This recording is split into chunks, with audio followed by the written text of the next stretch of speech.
الله وبركاته. الحمد لله حمدا كثيرا طيبا مباركا فيه كما يحب ربنا ويرضاه، والصلاة والسلام على نبينا محمد وعلى آله وأصحابه ومن تبعهم بإحسان إلى يوم الدين. اللهم لا سهل إلا ما جعلته سهلا وأنت تجعل الحزن إذا شئت سهلا. اللهم إنا نسألك علما نافعا ورزقا طيبا وعملا متقبلا. أما بعد. Para jamaah Masjid Al-Falah yang semoga dirahmati Allah, kita bersyukur kepada Allah atas limpahan nikmat yang begitu banyak yang tiada mungkin untuk kita menghitungnya. Salawat teriring salam semoga senantiasa terlimpahkan kepada baginda Rasulullah Muhammad sallallahu alaihi wasallam, kepada keluarga beliau, kerabat, sahabat serta pengikut beliau yang istiqomah hingga akhir zaman. Amin. Pripun kabare Pak, sehat sedaya? Alhamdulillah. Insyaallah ta'ala kita akan melanjutkan pembahasan kita terkait alam jin. Pada pembahasan sebelumnya kita telah bahas sampai di mana, Pak?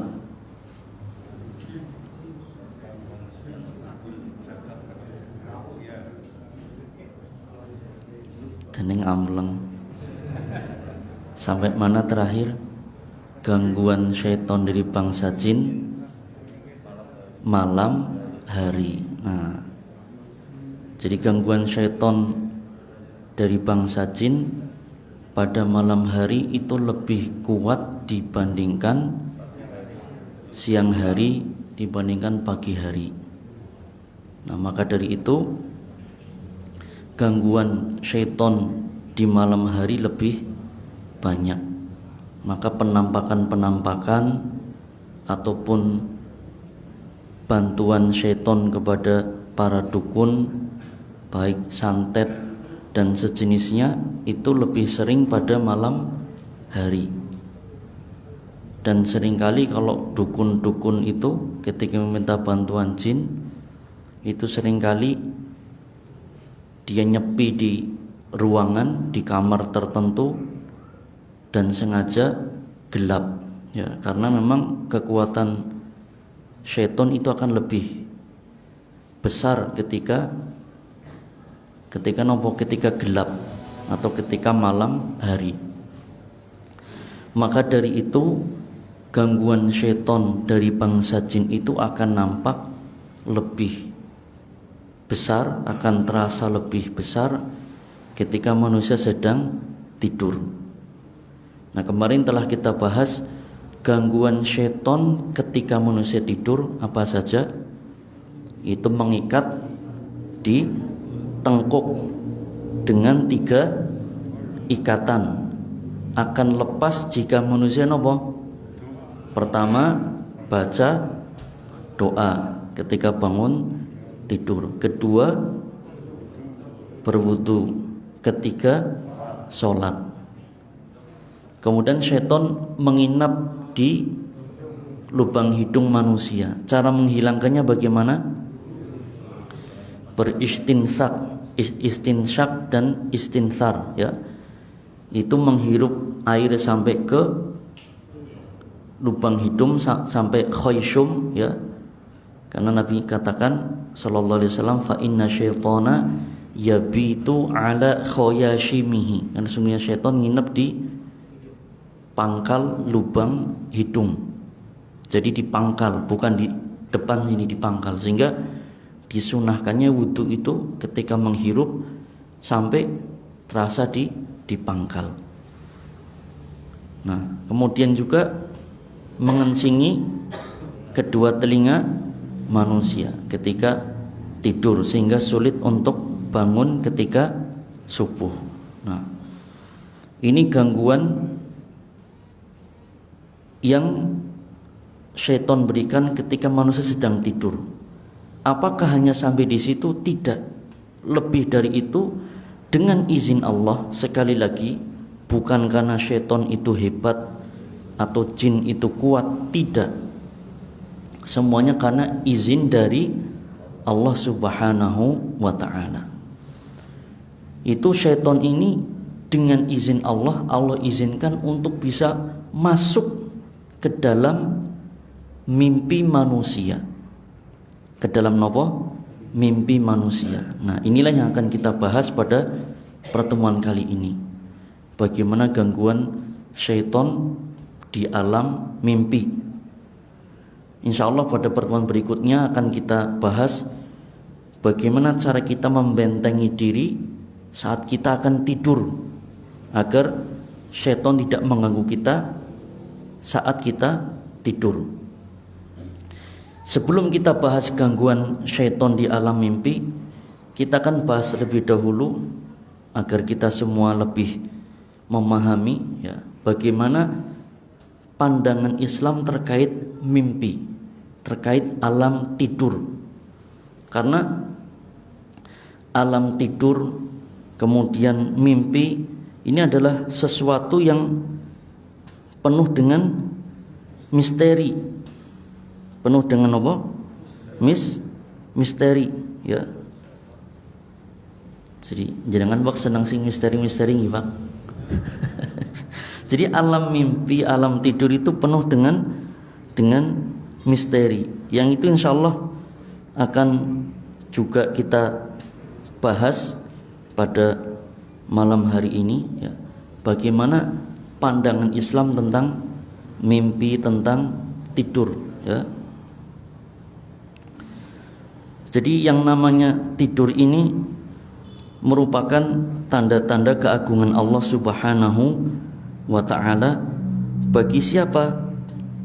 Bagi orang-orang yang berfikir. Pertama bagi orang-orang yang beriman, kedua orang yang beriman itu yang berfikir, yang merenung.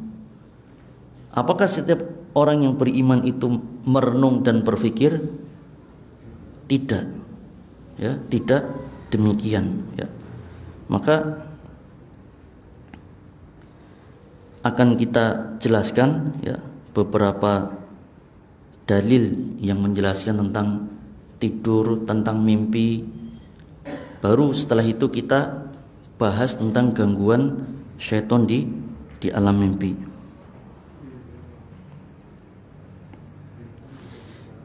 Di dalam surat Ar-Rum ayat 23, surat apa? Ar-Rum ayat 23, Allah Ta'ala firmankan, wa min ayatihi manamukum bil-laili wan nahar. Dan di antara tanda-tanda keagungan Allah adalah apa? Manamukum, tidur kalian, bil-laili pada waktu malam, wan nahar, dan tidur pada waktu siang. Ini tanda-tanda keagungan Allah. Allah menciptakan siang malam dan menciptakan namanya tidur, menciptakan ngantuk. Maka Allah maha hidup, maha mulia, maha sempurna yang tidak tidur dan tidak ngantuk. La ta'khudhuhu sinatun wala naum. Kalau kita bahas di surat di ayat kursi, wabtighaukum min fadlih, dan pencarian kalian atas rizki-rizki Allah pada siang dan malam tersebut. Ini di antara tanda-tanda kebesaran Allah. Inna fi dzalika laayatin liqaumin yasma'un. Sesungguhnya dalam hal tersebut, tidur pada waktu malam, pada waktu siang, dan pencarian rizki pada waktu siang dan pada waktu malam, ini merupakan tanda-tanda kebesaran Allah bagi orang-orang yang mendengar. Jadi yang poin pertama bahwa tidur itu entah tidur waktu siang ataupun waktu malam, ini tanda-tanda keagungan Allah. Allah menciptakan hidup, menciptakan mati, menciptakan tidur. Tidur ini ya adalah bagian dari kematian. Maka Nabi SAW katakan, an-naumu akhul maut wa la yanamu ahlul jannah. An-naum, tidur itu adalah temannya kematian. Wa la yanamu ahlul jannah, sehingga ahli surga itu tidak tidur. Nah, di dalam ayat yang lain yang lebih detail lagi, yang menjelaskan bagaimana keagungan Allah di dalam yang namanya tidur itu, ya, itu di dalam surat Az-Zumar. Surat apa? Az-Zumar ayat 42. Nanti panjenengan bisa catat ayatnya, surat dan nomor ayatnya, nanti bisa dicek kembali di tafsirnya kalau panjenengan kepingin menelaah lebih dalam lagi. Pada surat Az-Zumar ayat 42 ini Allah menjelaskan, Allahu yatawaffal anfusa hina mautiha wallati lam tamut fi manamiha. Allah Ta'ala yatawaffal anfus, Allah Ta'ala mewafatkan jiwa-jiwa, Allahu yatawaffal anfusa hina mautiha, ketika manusia itu mati, wallati lam tamut fi manamiha, dan Allah juga mewafatkan jiwa orang yang belum mati, yaitu ketika dia tidur. Sampai di sini wonten gambaran, Pak? Atau saya bacakan dulu ayat sampai selesai nggih. Fayumsikul lati qada 'alaihal mauta, fayumsikul lati qada 'alaihal maut, maka Allah menahan roh-roh yang Allah takdirkan mati, maka roh itu ditahan. Setelah roh tadi diambil, Allah tahan, tidak kembalikan, maka menjadi mati, rohnya tidak kembali. Wa yursilul ukhra, dan dilepaskan roh-roh atau jiwa-jiwa yang lain yang belum ditakdirkan wafat. Sampai kapan? Ila ajalin musamma, sampai waktu yang telah Allah tetapkan sesuai dengan jatah umurnya masing-masing. Nah, di akhir ayat Allah jelaskan, inna fi dzalika laayatin liqaumin yatafakkarun. Sesungguhnya dalam hal tadi, dalam hal mati, dalam hal tidur, di dalam hal Allah mencegah menahan atau mengambil roh tadi, itu benar-benar terdapat tanda-tanda keagungan Allah bagi siapa? Liqaumin yatafakkarun, bagi orang-orang yang berfikir. Maka tidur ini juga merupakan tanda keagungan Allah bagi orang yang berfikir. Pertama bagi orang yang beriman, dan kedua orang beriman itu yang berfikir. Kalau yang tidak berfikir ya turu asal turu, sing penting ngorok, nggih mboten, Pak? Nah, sing penting bles, tidak baca doa, tidak sesuai tuntunannya, sing penting turu. Nah, bagaimana akan memahami tanda-tanda keagungan Allah di dalam tidur? Kembali kepada ayat tadi, Allahu yatawaffa, Allah mewafatkan. Allah mewafatkan. Maka wafat itu ada dua. Allahu yatawaffal anfus, Allah mewafatkan jiwa-jiwa. Wafat ada dua. Pertama wafat kubro, wafat kubro yaitu kematian. Wafat kubro yaitu kematian. Yang kedua wafat sughro yaitu tidur. Mana dalilnya ayat ini? Surat Naba? Az-Zumar ayat 42.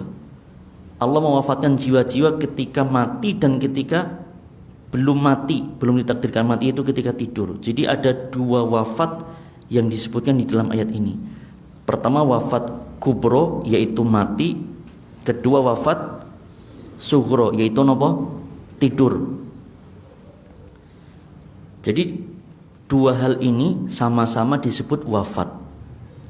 Jadi tidur itu saudaranya kematian. Makanya ahli surga tidak tidur.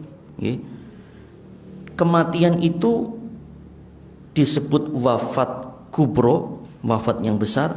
Disebut juga kiamah sugro. Disebut apa? Kiamah sugro. Karena kiamat juga ada dua.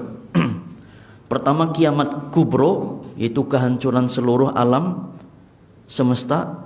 Dan kedua kiamah sugro, yaitu kematian setiap jiwa. Wonten gambaran nggih. Jadi kematian itu disebut kiamah sugro dan disebut wafat kubro. Nah, dalam ayat ini Allah Ta'ala menjelaskan Allah mewafatkan jiwa-jiwa dua golongan. Golongan pertama golongan yang sudah Allah tetapkan ajalnya. Golongan kedua manusia yang belum ditetapkan ajalnya. Itu yang merekalah yang ada di dalam alam mimpi. Mereka yang sedang tidur. Jadi apa? Orang yang tidur itu adalah rohnya itu diambil oleh Allah Subhanahu wa ta'ala. Diambil oleh Allah Subhanahu wa ta'ala.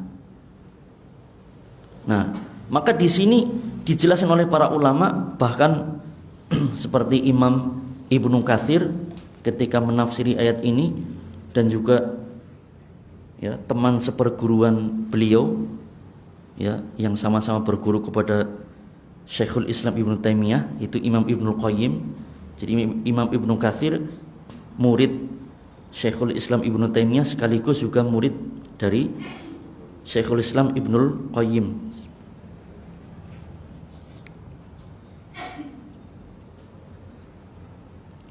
Ini dijelaskan oleh para ulama, di antaranya Imam Ibnu Katsir dalam tafsir beliau dan Imam Ibnu Qayyim di dalam Kitabur Ruh, bahwa ada satu masa, satu waktu di mana roh-roh itu bertemu antara dua golongan tadi. Rohnya orang yang sudah mati dengan rohnya orang yang tidur. Dan ini adalah bagian dari mimpi yang baik. Jadi seandainya kita bermimpi ketemu orang yang meninggal dunia, ya, apakah betul-betul kita melihat atau bertemu dengan rohnya mereka? Ada kemungkinan. Jadi memang benar-benar Allah izinkan untuk bertemu. Itu kemungkinan pertama. Nanti kemungkinan kedua, yang itu yang gangguan setan. Nah, Imam Ibnu Katsir menjelaskan ini di dalam tafsir beliau. Wa qala ba'du salafi, berkata sebagian salaf rahimahumullah, yuqbadu arwahul amwati idza matu, diambil arwah orang-orang yang mati ketika mereka meninggal dunia. Wa arwahul ahya'i idza namu, dan diambil pula rohnya orang-orang yang masih hidup ketika mereka tidur. Fatata'arafu ma syaa, ya, fatata'arafu, maka mereka bisa saling mengenal. Kenal niku dengan ketemu tingkatannya tinggi mana, Pak? Hah? Kenal kali ketemu. Kenal nggih. Ketemu kan bisa ketemu tapi ora kenal. Tapi nek kenal, kepriye kabare? Ah, nggih mboten. Fatata'arufu ma sya'allahu an tata'aruf. Maka Allah mengizinkan di antara mereka bisa saling bertemu, bisa saling mengenal di antara mereka dengan izin Allah Subhanahu wa ta'ala. Ya, nah niku. Maka ada masa di mana tadi itu bertemu, dan ini adalah bagian dari mimpi yang baik. Karena mimpi itu kan ada 3, ya. Mimpi ada 3. Pertama mimpi yang baik dari Allah, kedua mimpi yang buruk dari syaitan, dan inilah nanti pembahasan kita. Dan mimpi yang ketiga ini mimpi karena endapan memori di otak kita, ya, di otak yang istilahnya menyimpan memori, ya, kalau tidak salah otak kiri apa ya. Makanya orang kalau di psikologi kalau tidak salah, kalau dia sedang mengingat memori, dia matanya cenderung ke kiri atas. Tapi kalau lagi ngarang, berimajinasi, itu ke kanan atas. Itu tidak bisa kita pungkiri, kadang kayak gitu. Makanya kalau orang mendeteksi indikasi ini jujur apa tidak jujur, dia punya memori atau dia ngarang, itu dari sudut pandang matanya, ke kiri atas apa ke kanan atas. Dan itu secara ilmiah bisa dibuktikan, ya. Jadi kalau orang yang intrograsi itu bisa mengetahui itu, dan psikologi juga demikian. Nah, jadi endapan memori yang ingatan yang ada ketika dia tidur, ini otaknya masih bekerja, memorinya terangkat. Dan biasanya memori-memori yang ibaratnya kalau komputer itu memori yang berat-berat nggih. Ya, mikirin ujian atau mikiri keluarga yang meninggal, atau galau nggak bojo-bojo, ya, atau urusan-urusan yang menjadikan dia gelisah atau menjadikan dia pusing. Nah, biasa akan memori itu akan muncul terus. Dan itu pernah saya sendiri mengalami, Pak, ketika SMA dulu, ya. SMA ketika hari-hari akan Eptanas, ya, dulu kan namanya Eptanas, ya. Panjenengan zaman namine napa, Pak? Wonten napa mboten? Itu saking tegangnya mikiri Eptanas, Masya Allah. Itu sering banget saya mimpi Eptanas. Sering banget. Bahkan Eptanas sudah lewat, saya sudah lulus, masih mimpi Eptanas juga, Masya Allah. Berarti kan saking terpikirnya itu, ya, saking terpikirnya itu. Nah, kembali kepada pembahasan mimpi. Jadi mimpi itu ada 3. Mimpi itu ada berapa, Pak? Ada 3. Pertama mimpi dari Allah Ta'ala.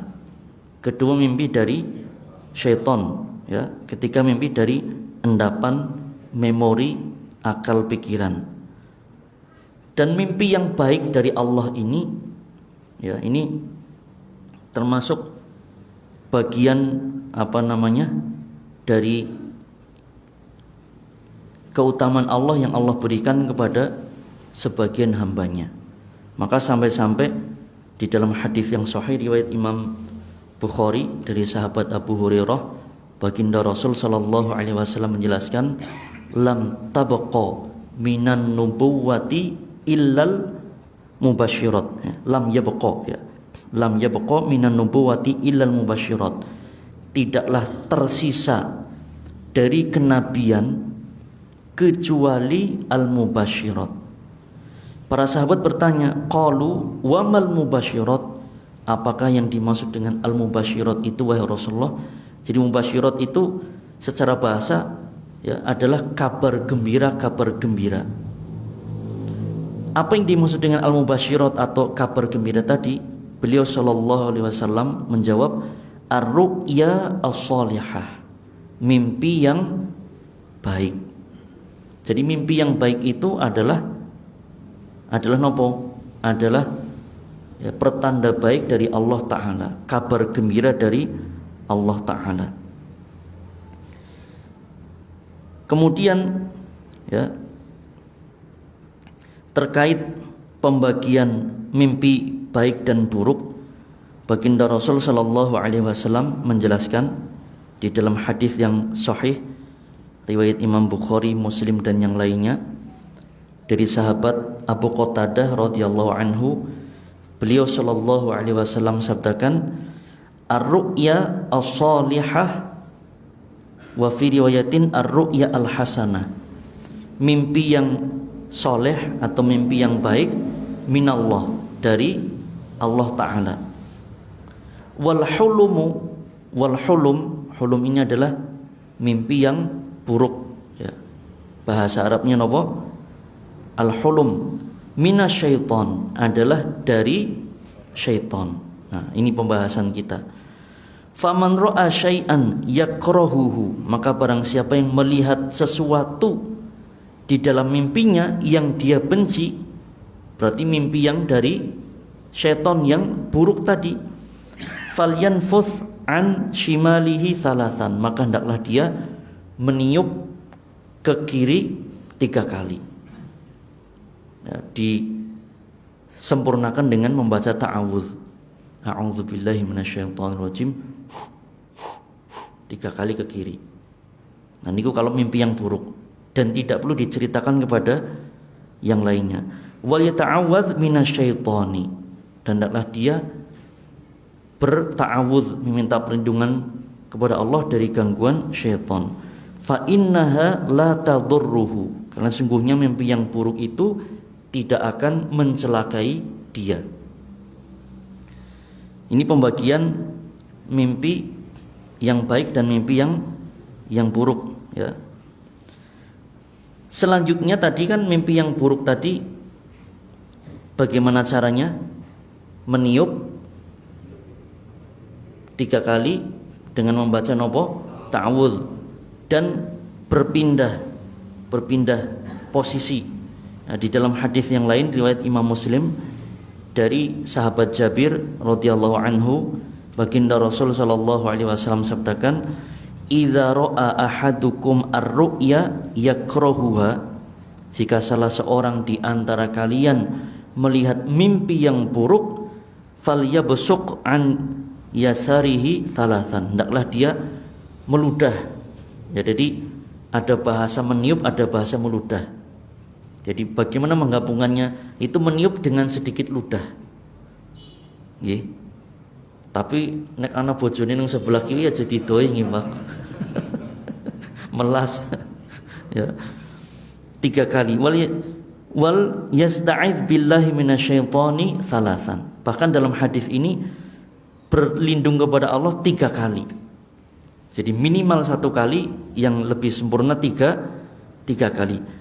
Wal yatahawwal an janbihi alladhi kana alaihi, dan berpindah dari posisi di mana dia sebelumnya berada. Kalau dia madhep kiri maka geser kanan, kalau dia kanan geser kiri, atau melumah ke atas ya. Intinya untuk menghilangkan gangguan syaitan tadi, berlindung kepada Allah, ta'awudz, ditiup ya 3 kali, terus pindah posisi. Nah kembali kepada mimpi yang baik dulu, mimpi yang baik ini ya. Jadi mimpi ini merupakan tanda-tanda keagungan Allah. Alam mimpi ini alam yang subhanallah, alam yang penuh misteri, tidak kalah misterinya dengan alam jin ya. Jadi ini alam yang luar biasa ya. Allah jadikan sebuah alam yang berbeda-beda ya. Makanya Allah itu alhamdulillahi rabbil alamin, segala puji milik Allah. Allah lah Rob seluruh alam, Rabbul alamin. Rob itu yang menciptakan, yang menguasai dan mengatur al-alamin, seluruh alam ya. Alam malaikat, alam jin, alam manusia, alam mimpi, alam nyata, alam rahim ya. Alam dunia, alam akhirat, alam tumbuhan, alam hewan dan alam-alam yang lain yang belum kita ketahui ilmunya. Alam yang luas dan luar biasa, Pak. Kita kadang mimpi niku ya, Masya Allah, mimpi kayak lama banget. Ternyata tidur kita cuma setengah jam, mimpinya sudah kemana-mana. Ngiboten, Pak. Jadi itu kan nggak bisa dijelaskan, kayak dimensi waktunya kayak beda. Ngiboten, Pak. Ngiboten.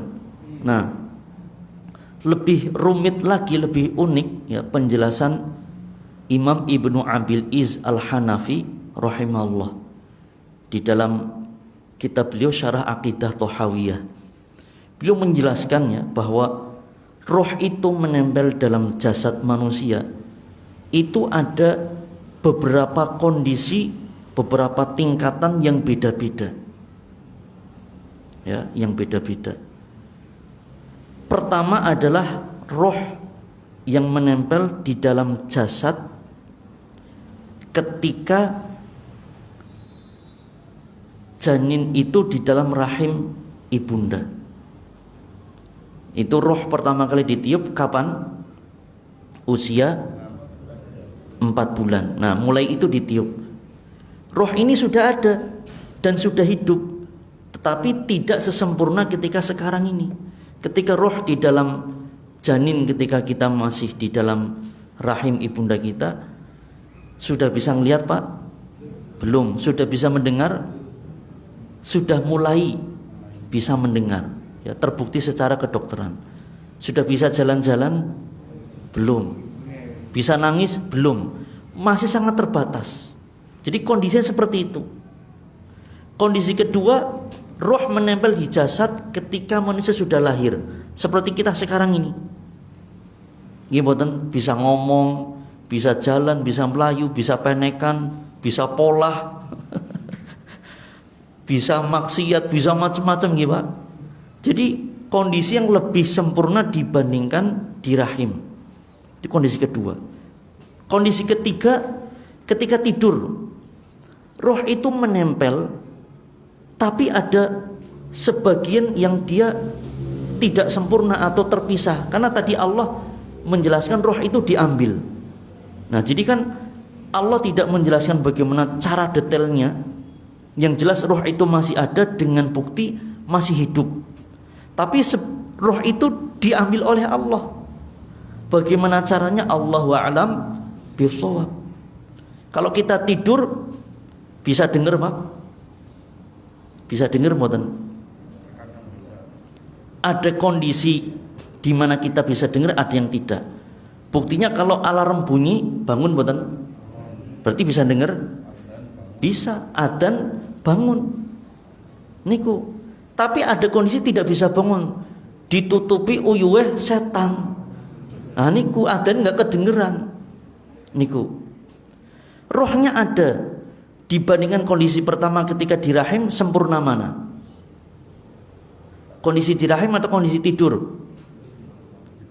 Lebih sempurna mana? Kondisi tidur. Ya. Kalau di rahim nggak bisa ngomong, di tidur bisa ngomong, bahkan bisa ngelindur. Ya. Bahkan ada orang yang jalan kok, tidur dia jalan ngelindur. Ya, Masya Allah. Ada manusia yang seperti itu, ya, hebat. Nah, kondisi keberapa itu? 3. Beliau menjelaskan ada 5 kondisi. Kondisi keempat ketika di alam barzakh. Pendapat yang lebih kuat di kalangan para ulama bahwa roh itu juga masih menempel di dalam jasad. Tetapi hukum di alam barzakh itu yang berlaku hukum roh. Jasad mengikuti. Sedangkan hukum dunia adalah hukum bagi jasad, roh mengikuti. Maksudnya bagaimana? Maksudnya ketika di alam barzakh, hukum utama itu kepada roh, jasad mengikuti. Di dunia hukum utama kepada jasad, roh mengikuti. Contoh kalau kita, contohnya ya, makan, yang makan itu jasad apa roh? Jasad, tapi rohnya ikut merasakan. Nggih mboten? hukuman ya, potong tangan, rajam dan sejenisnya. Yang dikenai jasad atau roh? Jasad fisik, tapi roh mengikuti. Nah, niku perbedaan hukum-hukum di alam dunia, di alam barzah. Dan di akhirat kelak, ini kondisi kelima, ini kondisi di mana roh menempel dengan sangat kuat.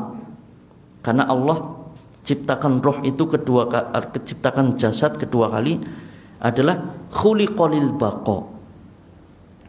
Diciptakan untuk kondisi kekal. Kekal menghadapi nikmat di surga atau kekal menghadapi azab di neraka. Jadi sudah tidak terlepas lagi, sudah tidak ada tidur lagi. Niku. Dan jasad itu jasad yang paling kuat. Fisik itu kuat sangat lama. Bayangkan Pak, berdiri menghadap Allah, yauma yaqumun nasu lirabbil alamin, berdiri menghadap Allah 50.000 tahun. Berdiri 50.000 tahun. Subhanallah. Lah kita saja umur 50 tahun saja sudah kena AC kesuwen greges nih Pak. Nggih, 60, 70 itu sudah sering kerokan niku. Nah, apalagi 1000 tahun. Jasad ini enggak kuat, tapi nanti ketika sudah dihidupkan kedua kali sangat kuat. Nah, ini terkait bagaimana ya kondisi roh di alam dunia, di alam tidur. Jadi ada kondisi yang tidak bisa kita ketahui, tapi kondisi itu berbeda. Nah, maka alam mimpi ini alam yang Masya Allah, alam yang luas, alam yang penuh misteri, gimana Allah Ta'ala perintahkan para malaikat ya untuk juga menjadikan mimpi-mimpi kepada manusia, mimpi-mimpi yang baik. Di antara bagiannya, jadi mimpi yang baik itu kan banyak sekali ya, Allah berikan gambaran-gambaran mimpi di alam mimpi.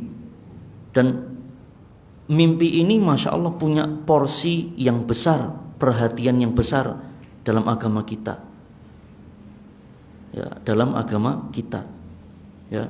Jadi bahkan ada beberapa surat di Al-Quran yang isinya mimpi-mimpi. Contoh surat Yusuf, ini ada beberapa mimpi itu. Pertama mimpinya Nabi Yusuf sendiri. Kedua mimpinya 2 orang teman Nabi Yusuf di penjara. Jadi mimpi 2 orang sahabat beliau. Keempat mimpi raja. Ini 4 mimpi. Dan dijelaskan takwilnya oleh Allah Ta'ala pada surat itu. Jadi memang ilmu takwil mimpi itu ada, dan banyak ulama yang memang menjadi ahli di dalam bidang itu. Di antara sahabat yang sering menjelaskan tentang hal itu adalah sahabat Ibnu Abbas radhiyallahu anhuma, dan ada tabi'in yang terkenal ahli menjadi takwil mimpi, yaitu ya, Imam Muhammad Ibnu Sirin, bahkan menulis kitab terkait mimpi ya, terkait mimpi. Nah, lanjut dulu nomor pertanyaan. Lanjut sampai bel. Ini belum masuk mimpi syaitan, ini masih mimpi yang baik. Lanjut sedikit nih Pak. Nah, yang diantara yang ingin saya jelaskan para jamaah yang dirahmati Allah ya, terkait mimpi yang baik adalah mimpi melihat Rasulullah Sallallahu Alaihi Wasallam. Ini luar biasa. Ini mimpi yang baik ya. Jadi mimpi yang paling baik pertama adalah mimpi melihat Allah. Apakah bisa mimpi melihat Allah? Iya. Dan para ulama katakan di dalam ada banyak kitab-kitab yang membahas tentang mimpi. Ada satu kitab yang bagus sekali ditulis oleh muridnya Syekh Al-Albani rahimahullah, itu Syekh Masyhur Hasan Salman, dan Syekh Abu Tolhah, teman Syekh masyhur ini. Judul kitabnya Al-Muqaddimat Al-Mumahidat As-Salafiyat fi Tafsir Ru'ya wal Manamat. Tapi sayangnya kitab ini belum diterjemahkan dalam bahasa Indonesia. Ini Masya Allah, kaidah-kaidah tentang mimpi bagus sekali ya. Jadi mimpi yang paling baik itu mimpi melihat Allah. Kemudian kedua mimpi melihat Rasulullah SAW. Nah ini yang akan Anda bahas untuk menutup pembahasan kita. Mimpi melihat Rasulullah Sallallahu Alaihi Wasallam. Jadi mimpi melihat Rasulullah itu adalah mimpi yang luar biasa. Ya, ini kelebihan bagi hamba-hamba yang Allah pilih. Di dalam hadis yang sahih, baginda Rasul Sallallahu Alaihi Wasallam sabdakan, ya, riwayat Imam Bukhari, Muslim dan yang lainnya, dari sahabat Abu Hurairah radhiyallahu anhu, man ra'ani fil manami fasayarani fil yaqzah au ka'annama ra'ani fil yaqzah. Barang siapa yang melihatku di dalam mimpi, maka dia akan melihatku di dalam kondisi nyata, atau seolah-olah ya melihatku dalam kondisi nyata ya.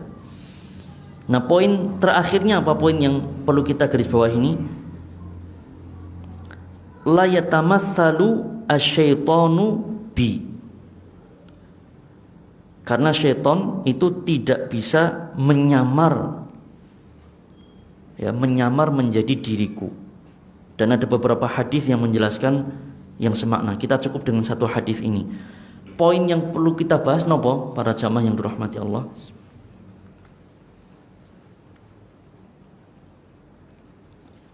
Ketika ada orang yang mengklaim atau mengaku dia melihat Rasulullah SAW di dalam mimpi, apakah langsung dipercaya atau bagaimana? Nah, ini poin pentingnya. Nah, para ulama menjelaskan, ya, diantaranya Ibnu Abbas radhiyallahu anhuma, Imam Ibnu Sirin dan yang lainnya menjelaskan, kalau ada orang yang dia mengaku melihat Rasulullah SAW di dalam mimpi, maka harus di cross check terlebih dahulu, dikonfirmasi terlebih dahulu kebenaran mimpi itu. Pertama, dilihat dulu orangnya jujur apa suka bikin hoax. Gimana? Ya, suka bikin hoax.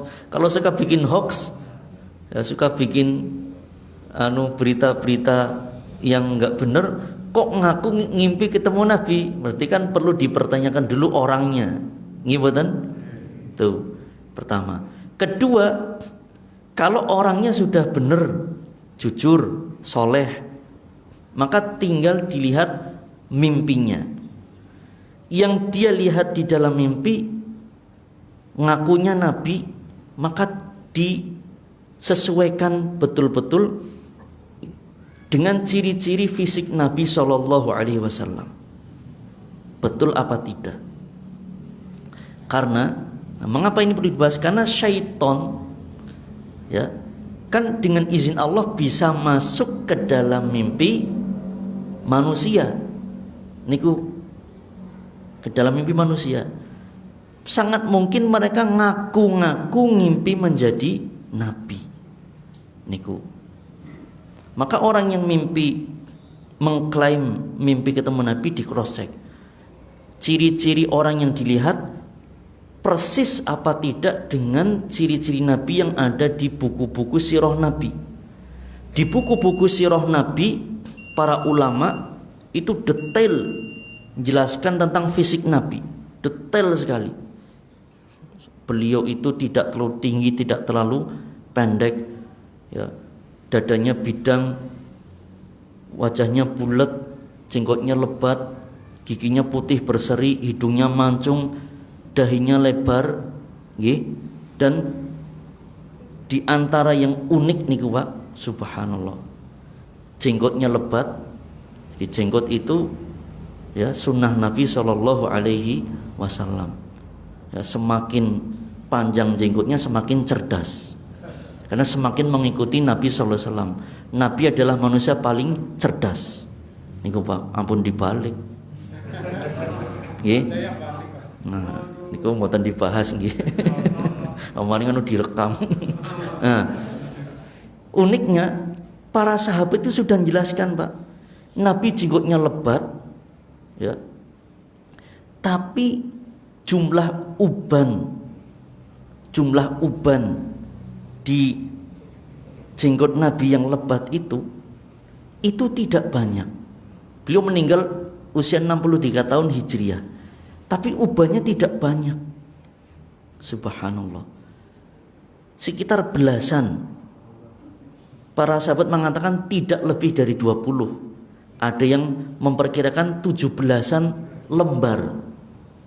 Nah, kalau yang dilihat di mimpi, saya melihat Rasulullah SAW. Jajal ceritakan, Rasulullah irungnya mancung, jenggotnya putih. Oh, ora bener. Bukan Rasulullah yang kamu lihat, syaiton. Gampang itu. Nah, kalau panjenengan kepingin tahu, Pak, itu ada yang sekarang bagus sekali.